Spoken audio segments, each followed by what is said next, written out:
as Susan said, my name's Julieann Campbell and I'm the chair of the Bloody Sunday Trust. Thanks a million for the invite to be here today. It's a pleasure to talk about the work that we've done over the years. Excuse me if I have a wee frog in my throat too, because I have a bit of a cough. So for 20 years now, the Trust has helped commemorate and educate on the events of Bloody Sunday and to preserve the memory of those murdered on the 30th of January 1972. In more recent years, we've established the Museum of Free Derry, but I'll talk more about that later.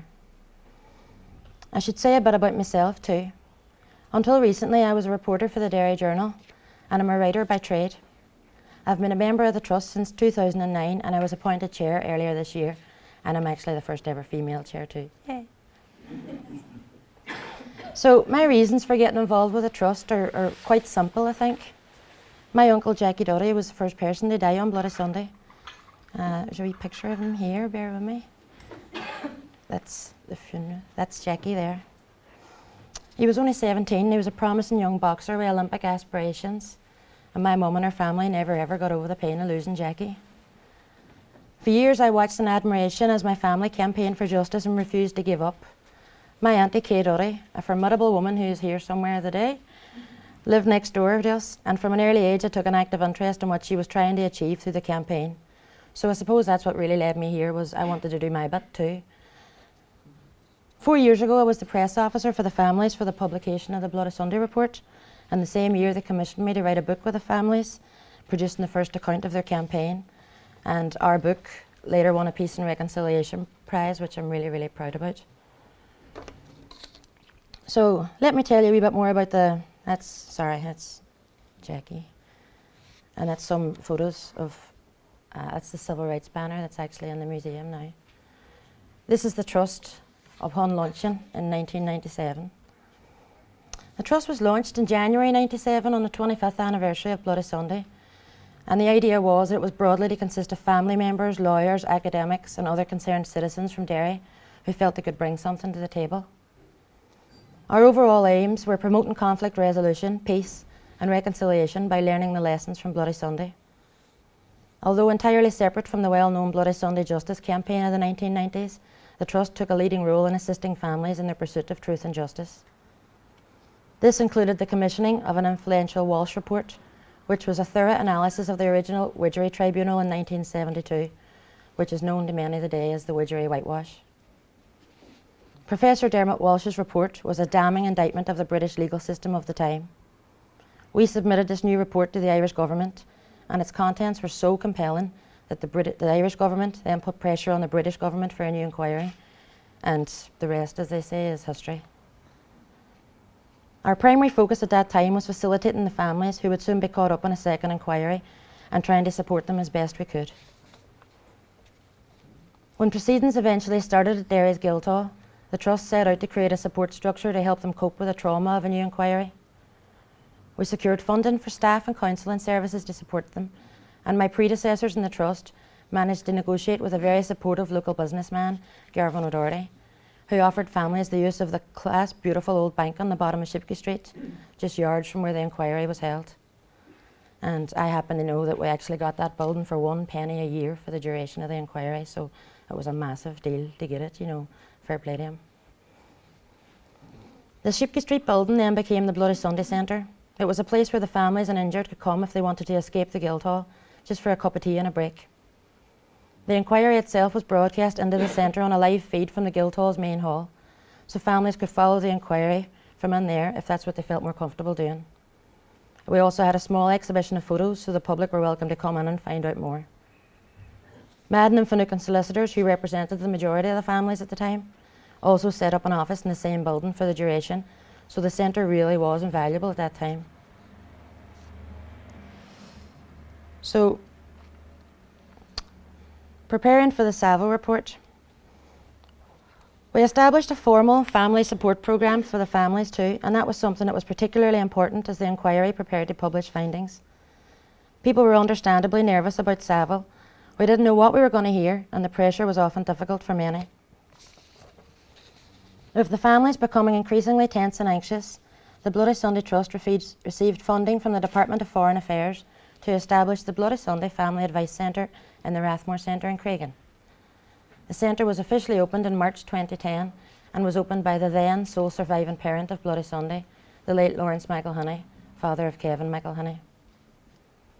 Staff in this new advice centre was Mickey McKinney, a prominent campaigner and relative, who resumed his role as family liaison officer, while I took on the role as press officer around the same time. Again, this new space in Rathmore provided a central meeting point for all the relatives and wounded as the publication date loomed. It was ideal as a neutral venue for interviews, TV, radio. There were many practicalities and logistics to consider when trying to plan for the report's publication. There were actually months of tough negotiations as the Trust battled to safeguard the families and injured and ensure the day ran as smoothly as possible for them most of all. We wanted to protect the families as much we could. You have to remember, many of these people had to live with the stigma of being labelled terrorist Bloody Sunday families for decades after 1972. Our preparations involved negotiating with several bodies at once: Derry City Council, the PSNI, Northern Ireland Office, the Department for Social Development, as well as, of course, the international media that descended.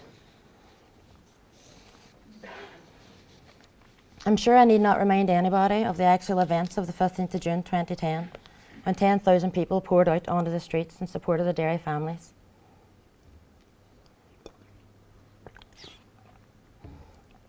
We had tried to prepare as best we could, but the enormity of the situation soon became clear as momentum started to build and Kiltall Square became a media circus. We quickly realised this was much bigger than anyone had ever imagined. Again, the Bloody Sunday Trust played a key role in organising all the various elements of that day, and it really was a privilege for all of us to be involved. It was a historic event for the people of Derry and beyond. To hear the cheers of expectant crowds and the British Prime Minister's apology, it was just unbelievable. Every Trust member was given a specific task that day. I was stationed in the Tower Museum, which we had taken over as a media centre for the day, but I made sure I was right up there on the Derry walls and I could see everything at 3:30 when the British Prime Minister was to address Parliament. Other Trust members were inside the Guildhall. Conal McFeely, Emma McCann, Rima McCartney and Robin Percival were the main support team for the families, and Melissa Boyle was overseeing the use of a big screen outside in Guildhall Square, which had the faces of all the men and boys killed and the word innocent underneath. I do actually have photos, but I keep forgetting about them here. Take a wee break and look at these photos for a second. This was Saville before the inquiry even started, walking through the bog side. It's a fantastic picture, I think. This was the inquiry as it sat in the main hall. This was the families at the end of it, when they were just insisting that they needed all the truth. That's our logo. So this was the day of the report into the Bloody Sunday inquiry. There was press from all over the world. It was unbelievable. It was scary. And this was the silent procession over to the Guildhall in the morning. And that was a copy of Widgery that they symbolically tore down on the way to the Guildhall.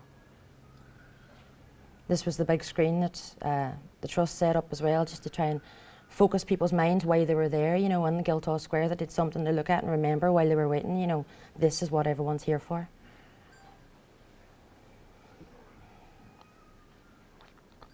While Lord Saville's conclusions were by no means flawless, his declarations of innocence for everyone involved meant the city could finally begin to heal and put its ghost to rest. As my Auntie Kay said, it was like a dark cloud that had been lifted. If I may, I'd like to share with you one single paragraph from this huge 10-volume report. Thankfully, Saville had condensed his findings into one 58-page summary, and that was handed out to the press on the day. The final paragraph of the summary said it all. The firing by soldiers of one para on Bloody Sunday caused the deaths of 13 people and injury to a similar number, none of whom were posing a threat of causing death or serious injury. What happened on Bloody Sunday strengthened the provisional IRA, increased national resentment and hostility towards the army, and exacerbated the violent conflict of the years that followed. Bloody Sunday was a tragedy for the bereaved and the wounded, and a catastrophe for the people of Northern Ireland. The fact that this truth had finally been acknowledged and that the history books could be changed forever did heal many wounds and brought a sense of closure. but there were some that, however, I have to mention there was one family not fully exonerated by the report. Although 17-year-old Gerald Donaghy was declared innocent alongside everyone else, Lord Saville actually concluded that the teenager probably had nail bombs on his person throughout. That's a claim that's refuted by both civilian and military witnesses. In fact, according to one eyewitness who searched him for ID when they brought him into a house, all he had on him was a tiny holy medal. The Donaghy family were heartbroken at this stain left upon Gerald's good character. They wept tears of heartbreak on the 15th of June while everyone else wept tears of joy. The worst case scenario had come true. They used Gerald Donaghy as a scapegoat. To this day, fellow campaigners in the Bloody Sunday Trust continued to highlight Gerald's case at every opportunity, just like this one today. We commissioned a piece of theatre and we also produced a booklet, Gerald Donaghy, The Truth About the Planting of Nail Bombs on Bloody Sunday. And a delegation of family members and trust members took this and Gerald's case to the European Parliament in 2011. The report is also wrong in how it ring-fences the blame for the events of the day around a small handful of soldiers and one officer. It completely ignores the culpability of higher military ranks and the British political establishment. But serious flaws aside, I still remember the feeling of euphoria sweeping over Guildhall Square as families declared their loved ones innocent for the world to hear. At that moment, the whole city shared a sense of relief and vindication. It's a day I personally will never forget, and Derry will never forget. As John Young's big brother Leo so rightly said to me on that day, this was unique in our lifetime.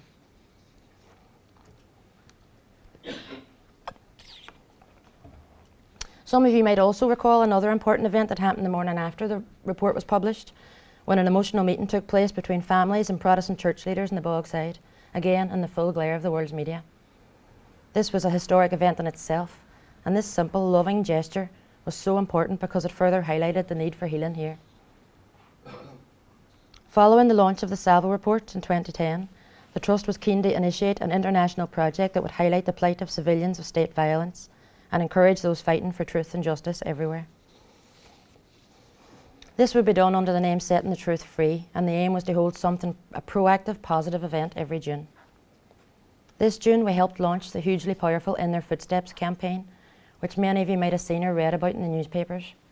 The campaign is organised by a coalition of groups and individuals across Ireland, including the Trust and the Pat Finucane Centre in Derry. And this travelling exhibition is actually a sea of shoes representing the lost and ruined lives of Ireland. It's open to all bereaved families, regardless of how their loved one died. Hundreds of families from all over Ireland have already contributed shoes. Each pair has a little note inside explaining how they died, or just a photograph, or even just a name. But collectively, it creates a powerful reminder of the human cost of conflict and of the continuing need for answers.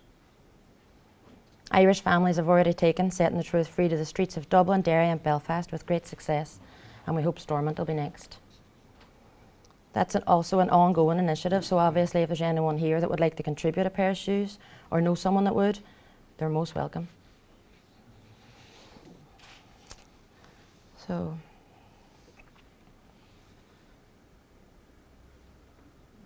where are we now? The main reason I'm here today is to discuss our vision for the Museum of Free Derry. A museum had always been an aspiration of the Trust, both as a necessary archive and as a legacy project for the future. In the new millennium, the Trust dedicated itself to the creation of a national civil rights archive and set about establishing the Museum of Free Derry in the Bogside. Phase 1 of the museum opened in 2006 in a once derelict housing block in Glenfata Park. You can see some photographs here of before we even got the building, just how bad a state it actually was in. I think it was used as a drinking den locally, and safe to say, it's looking better these days. And that's placed in context of Bloody Sunday, so this is actually the Museum of Free Derry up behind.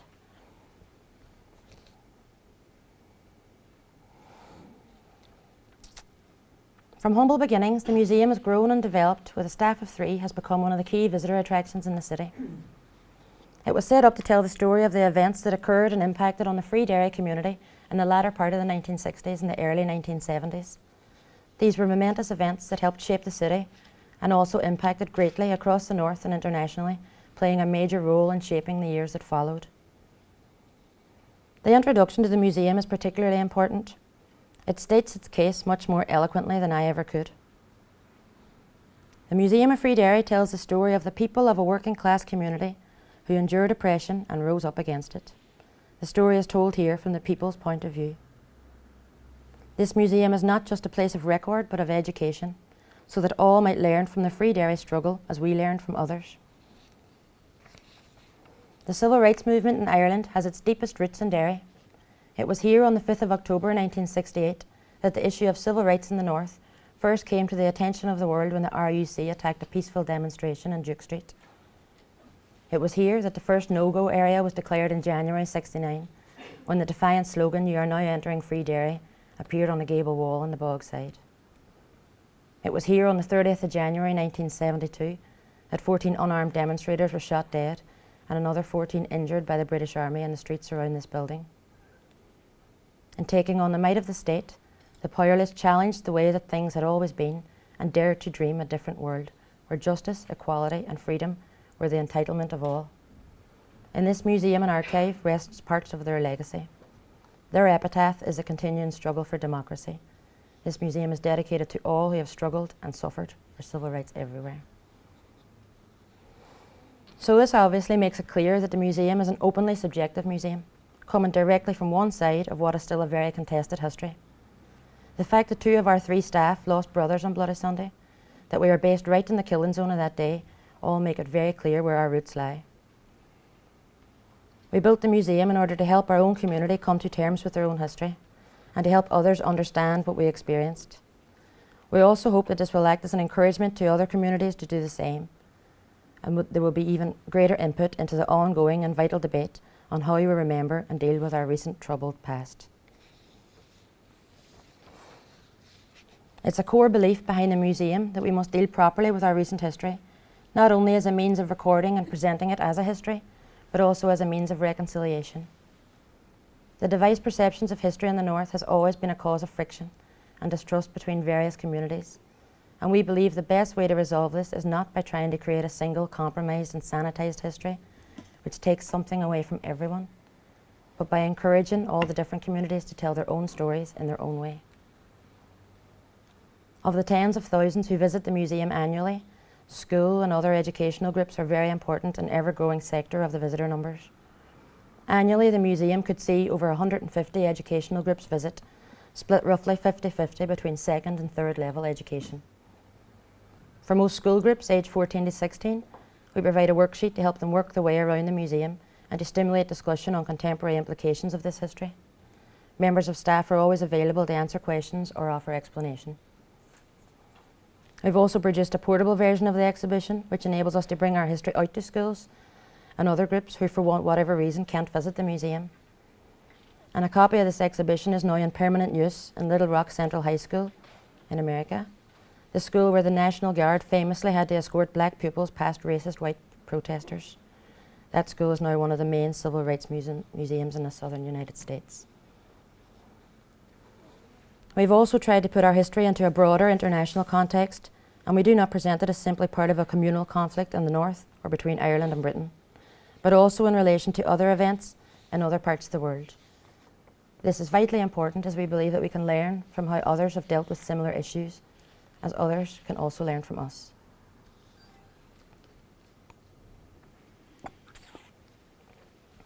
Museum of Free Derry currently has a vast archive of around 25,000 items relating to this part of the city's history, most of which has been donated by local residents over the years. Many are of immense historical significance, such as its Bloody Sunday artefacts, including original clothing, the huge bloodstained civil rights banner, and Father Daly's iconic white hanky, which he waved in truce as men carried my fatally injured uncle away. And there's a really nice story behind that hanky. My Auntie Kay, my Auntie Kay carried that Bishop Daly's hanky everywhere with her in her bag for years. It was really treasured. And she almost got mugged outside our street in Gallia on the way to Mass one day, and she nearly lost the hanky. And so the same week she decided it was too precious, and she donated it to us for safekeeping. So thanks. There's some photographs here. This is of a temporary museum that opened before we had a The one we have now, it was only literally a room or two, and it was newly plastered walls, concrete floors. It was the beginnings of what we have. This is a museum today. It's the reception area of our museum. This is the civil rights banner that I was speaking about. It actually still has the bloodstains on it.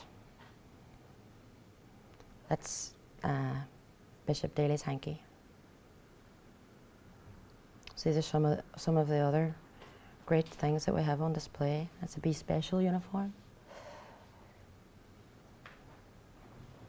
It's clothing belonging to people with the wee arrow from the Savile inquiry, still pointing to where the bullet hole was.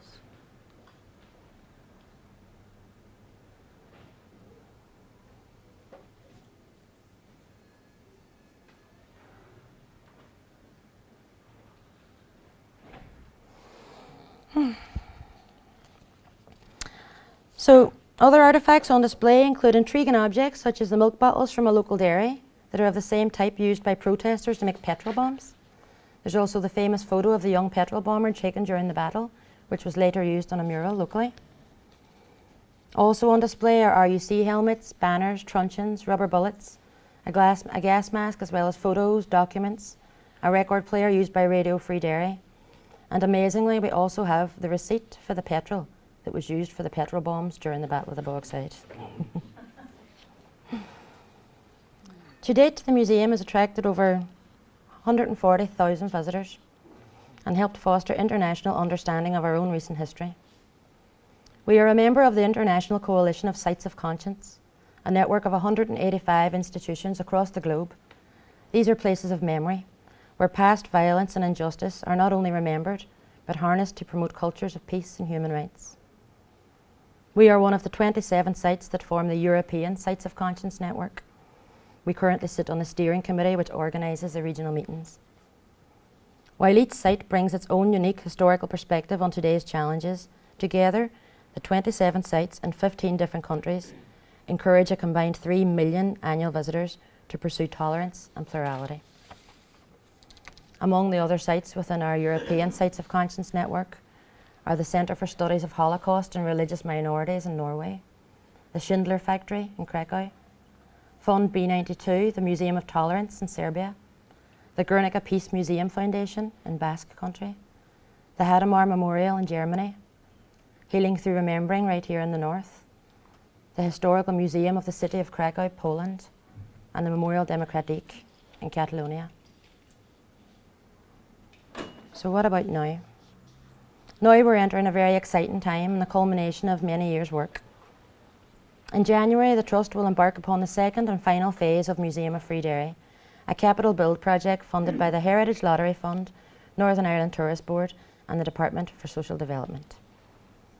This £2.2 million redevelopment would add vital space to the museum, including a proper reception area on the ground floor, a new first floor to hold our vast archive, a research area, contemplative space, classroom space and a conference room.